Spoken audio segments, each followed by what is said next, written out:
They call it fine wine, the concept of a PC component still delivering impressive performance years on from its release. Been thinking about that a lot recently, bearing in mind the current situation in the graphics market specifically. Nvidia's Turing architecture, the RTX 20 series cards, weren't exactly well regarded at launch back in 2018. But with the RTX 2080 Ti, I'd say we're looking at fine wine at its best. Performance today battles it out with the recently released RTX 5060. It has more memory than the 5060, and its outputs don't decline on PCIe Gen 3 based PCs because it is a PCIe Gen 3 card. You can pick one up used for around $300, and to put it into context, you're getting a card that still handily outperforms the current generation consoles and still receives driver updates from Nvidia. Truth is that while it took many years to fully prove out, the RTX 2080 Ti is a vindication for the 7-year-old Turing architecture, proving just how visionary the feature set was at a time where DirectX 12 Ultimate didn't even exist. And even today, Turing continues to deliver the lion's share of the neural rendering feature set that Nvidia continues to develop, and it too received the DLSS transformer model upgrades. So this is fine wine with a chaser, if you like. Today, because of its machine learning hardware, it's doing things that nobody back at launch in 2018 could likely conceive of. Does this make it worthy of a used purchase for a budget PC rig? Well, AMD's upcoming RX 9060 XT launch might have a lot to say about that, we'll just need to see. But yesterday's Turing flagship is certainly causing a headache or two for today's 50 series mainstream offering, and emphasizes the importance of an appropriate balance between compute power, features, and available VRAM. While my focus on this video is about the 2080 Ti, it would be remiss of me not to point out that the used market has a number of good options. You can secure a 2080 Ti for the price of a 5060, but there are a couple of interesting AMD alternatives that I've factored in too. The RX 6700 XT has more memory than 2080 Ti and is typically a fair amount cheaper second-hand. Meanwhile, the 16GB RX 6800 effectively solves the VRAM problem completely for a card of this class, but does tend to cost more used than the 2080 Ti. Before we look at some interesting custom testing, let's take a look at some more selective benchmarks showing how the 2080 Ti stacks up against my AMD alternatives, and indeed the RTX 5060. For AAA games, 1080p is a good target for these benchmarks, but 1440p using upscaling is just as viable an option. Cyberpunk 2077 Psycho RT at 1080p. This is a game tuned and optimized for the latest Nvidia cards, and yet the 2080 Ti delivers 95% of the 5060's RT performance. Not bad at all, actually. This game is certainly Nvidia friendly, and therefore AMD suffers. RX 6800 only offers 74% of the 2080 Ti's throughput, which drops down to a mere 58% when looking at the 6700 XT. Alan Wake 2 next, another game that pushes the latest Nvidia tech hard, and here the 5060 offers up a 12-point advantage over the 2080 Ti, but AMD does much better here. The 6800 has 83% of 2080 Ti throughput. This drops to 66% looking at the 6700 XT. This isn't quite the full story though. Ray reconstruction is not active here. It's something we'll talk about later. But even so, two key games here, and we're seeing that the RTX 5060 can run faster, but do bear in mind that 5060 performance will drop on an older PCIe Gen 3 based system to varying degrees. But the 2080 Ti does have some wins. Taking a look at Avatar Frontiers of Pandora, which really seems to have trouble on the latest Blackwell architecture from Nvidia. Well, don't get me wrong, all of these cards can run the game well, but the 2080 Ti has a 7.5 percentage point lead over 5060.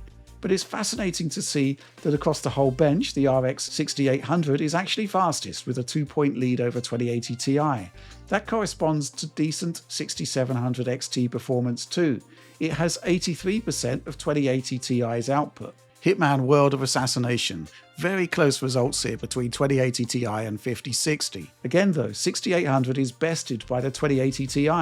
You're getting 83% of the Ti's frame rate here, dropping to 65.5% with the 6700 XT.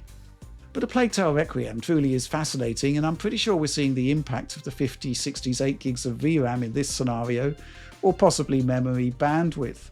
The 2080 Ti is an overall 21% performance advantage over the 5060, which is definitely an outlier. Meanwhile, 6800 will have no memory issues here, but delivers just 75% of 2080 Ti performance, which drops to just 60% with the 6700 XT. Scene cuts are causing our real-time analytics to desync a bit here, so unfortunately in this case, in the moment performance differentials are less useful. There are similar issues with F124 with all ray tracing features active, where RTX 2080 Ti dominates all the other cards plotted here. 5060 only offers 79% of 2080 Ti performance, dropping to 76% with RX 6800, with the 6700 XT on 66% of 2080 Ti output. Let's look at some raster scores, kicking off with BMW, Black Myth Wukong. Here the RTX 2080 Ti matches the 5060 point for point pretty much, and while we'd expect to see the RX 6800 gain ground in rasterization terms, well, it does so, but it can't beat the Turing flagship with 86% of its performance, dropping to 74% with the 6700 XT. Moving on to another Unreal Engine 5 powerhouse, Hellblade 2 sees 2080 Ti pull ahead of the 5060 with a 5 percentage point lead overall, and it's virtually neck and neck with the RX 6800. 6700 XT also does well here, the less capable offering delivering 85% of the 2080 Ti's performance. The 5060 here is the only card with 8GB of frame buffer memory, which explains this. A sudden lurch in frame rate and frame time, but is surely down to VRAM being overcommitted. Yes, at 1080p resolution. Forza Horizon 5 does seem to do better on the latest GPU architectures, so there is a bit of a turnaround here with the 5060 ahead by 12 percentage points, but AMD dominates in this one with the RX 6800 21% ahead of 2080 Ti. The 6700 XT is available used at a cheaper price point than any of the cards tested here, so its lackluster performance to date is entirely justifiable. But here we have an outlier, and it's basically neck and neck with the 2080 Ti. Finally, going back to Alan Wake but without the RT, 2080 Ti inches ahead of the 5060 to the tune of 4%, while the 6800 actually beats the Turing flagship, though the 1.2 percentage point advantage is kind of in margin of error territory really. 6700 XT offers up 79% of the Ti's overall performance in this demanding sequence. I ran all of these cards through our entire benchmark suite, and average performance at 1080p works like this. 2080 Ti is top at an average 71 frames per second, with the 5060 next at 68.4. The RX 6800 is next, not so far behind, but with a 62.4 frames per second average. And finally, at the end here, with the 6700 XT at 52.6 frames per second overall. 1080p Ultra with a heavy input from ray tracing, that's part of the reason why AMD has issues. 5060 very, very close to the 2080 Ti, but the gap is actually significantly wider when we benched at 1440p. And remember, those 5060 results will go down on a PCIe Gen 3 system, a situation that would not be reflected with any of the other cards we've tested here. Let's take a couple of minutes to look at VRAM. I'm using the 5068 gigs here to test against the 11GB 2080 Ti, with a 16GB 5060 Ti as an exemplar of a card that will have no memory problems at all, and will be a good chunk faster. You're seeing this here in Marvel's Spider-Man 2 on high settings with high RT at 1440p DLSS balanced, where the 8GB 5060 completely collapses, while the RTX 2080 Ti powers ahead. 5060 Ti and 2080 Ti both have enough memory here, with the 5060 Ti about 20% ahead of 2080 Ti. That's in line with the kind of boost the 5060 Ti 16GB has against the 5060 when that 8GB card is not VRAM constrained. More intriguing is Monster Hunter Wilds here. Again, high settings with high RT, DLSS balanced at 1440p. Now, I'm not quite sure why the 2080 Ti is so off pace against the 5060 at the beginning of the benchmark sequence, but later on, the game asks for a lot more VRAM. 2080 Ti's 11 gigs seems to be sufficient. The 5060 Ti's 16 gigs certainly is, but the 8 gig 5060 collapses again. I just kind of think that yesterday's flagship should be today's mainstream card, but that's got to be reflected in both compute, RT, and VRAM capabilities. It's very easy to produce examples like this where the 8 gig 5060 is unbalanced. Let's talk custom testing now. This is where we break free of an established benchmarking setup and explore, basically. The nature of benchmarks is apples to apples testing that can accommodate all vendors, but what if you want to test things like DLSS? What if you want to compare to consoles? It's stuff like this that I find interesting, and I'm eager to see how the RTX 2080 Ti and indeed the 5060 stack up. And we'll kick off with the freshly minted PS5 port of Forza Horizon 5.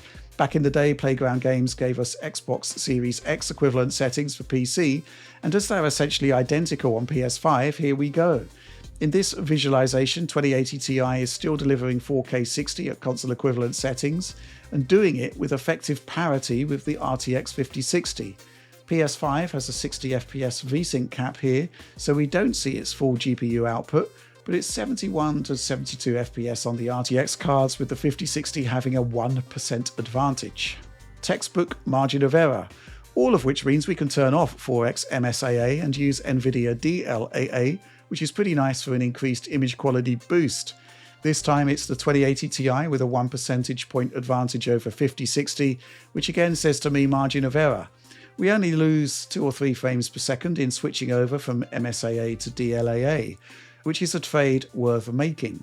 This kind of suggests we're faster than console with both cards, but not much faster. But Black Myth Wukong says otherwise. I ran this test in the 5060 review, but the 2080 Ti is again a ringer for the 5060. Another meaningless 1% differential between them. Both cards are around 20% faster than PS5, even though we're using the high quality textures that the console version doesn't use for some reason, and when instead of native 1080p, we're using DLSS performance mode at 4K output on both of those RTX cards. Both Forza and BMW say to me that you can't really pigeonhole GPUs as 1080p, 1440p or 4K cards. All depends on the workload and the settings. 7 years on, the RTX 2080 Ti is still capable of good results, very closely in line with today's mainstream offering, but with more memory. Alan Wake 2 though, that's a proper workout. Again, the 2080 Ti remains competitive. On these settings, the 5060 is around 6% ahead overall. But Alan Wake 2 uses features like RTX geometry and mesh shaders, and yet the Turing card is holding up, precisely because of its forward-looking feature set. But it's fair to say that despite seeing so many great examples of how the 2080 Ti is still a fully viable card, maybe the outlook is just a little bit rose-tinted. Yes, you can turn on all the latest RTX technologies, bar frame generation, but while the transformer model super resolution tech runs pretty well on older cards, Turing and Ampere GPUs suffer badly with transformer model ray reconstruction, which for RT titles is what I'd describe as a marquee feature. Here's how Alan Wake 2 shapes up with low settings and low RT in place. I'm seeing a 41 percentage point advantage in favour of the older CNN technology on the 2080 Ti. I didn't quite expect that, but there it is. CNN is still fine, of course, but the transformer model ray reconstruction tech really is a generation beyond. Being able to run it doesn't necessarily equate with it running well on older cards. It's a very similar story in Cyberpunk 2077 with RT and ray reconstruction enabled on Alex's optimized settings and indeed optimized RT settings. On the latter point there, we're talking RT lighting on medium and RT reflections on for the lion's share of the RT experience, but everything else is off. It's not so much the super resolution aspect of the transformer model causing this performance differential, it's ray reconstruction.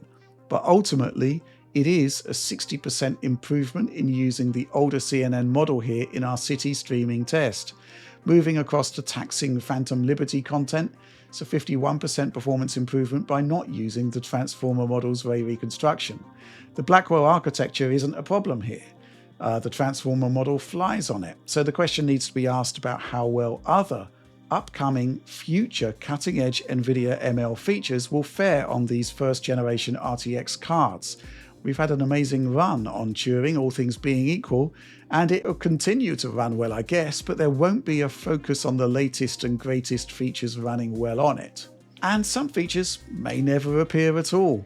At the mainstream end of the market, frame generation and multi-frame gen are not quite the fire and forget FPS boosting solutions seen higher up in the stack, but MFG does have utility.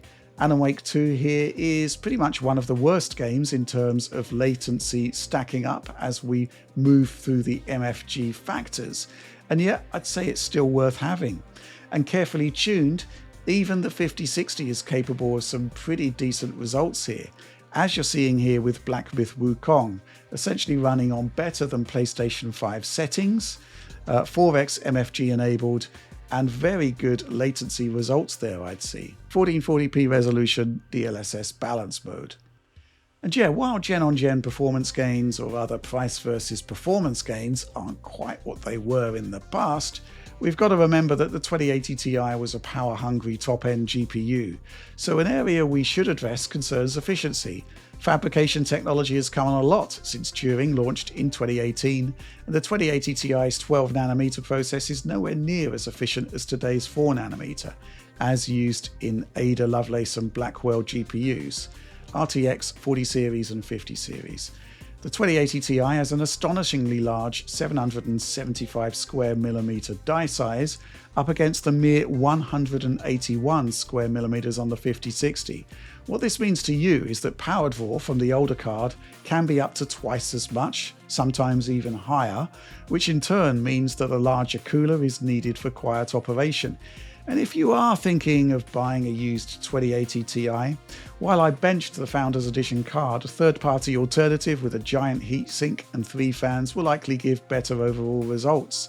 But yeah, it goes without saying that today's budget cards are so much more efficient. They come in smaller form factors, which in turn means fewer issues in integrating them into smaller PCs. But let's get back to the 2080 Ti. A huge chip for its time at 775 square millimeters on that 12nm process.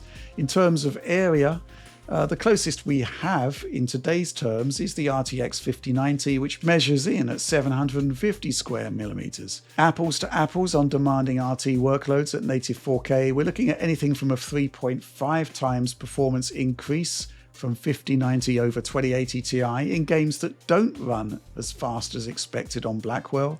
Games like Avatar Frontiers of Pandora, F124 and Metro Exodus. And that scales up to a max of around 4.9x in Dying Light 2, which is the absolute best in my results, not including games like A Plague Tale Requiem, where the 5x performance multiplier is likely inflated owing to memory limitations on the 2080 Ti. All told, not a bad turnout for 7 years depending on the game, but the pace of technological innovation is slowing down in terms of pure GPU horsepower. Performance per dollar isn't trending up in the same way that it used to, so I guess that's why we're seeing Nvidia and others develop technologies like frame generation. RTX 2080 Ti though, I like the narrative. When other cards of its era have been and gone, when the 8GB VRAM era is reaching its conclusion, there it is, still doing remarkably well overall. Finally seeing games tap into its full hardware feature set, still receiving decent driver updates, still outpacing the current generation consoles, even if we're not really at PS5 Pro levels. Turns out that fine wine is perhaps a mixture of great hardware balance, future-looking features, and continuing support from its maker. Will today's 5090 enjoy similar levels of longevity? I guess I'll let you know in 2032. Still, that's the end of this somewhat different PC GPU video, and I hope you enjoyed it. I guess if you're gonna buy a used 2080 Ti, just remember that they are 7 years old at this point and have been through a mining boom or two in their time. Anyway, like, subscribe, share if you enjoyed the content, and ring bells for notionally instant notifications. The F Supporter Program, well, it's your support that made our new automated benchmarking workflow possible, meaning we have a massive array of data we can build stories around, like this one. The supporter program is crucial to us, so please do consider that. Early access to DF Direct Weekly, news updates from the team, an amazing community, and of course high quality video downloads of everything we do. And yeah, please do check out store.digitalfoundry.net for our merchandising wares. But that's it. Thanks for watching and supporting Digital Foundry.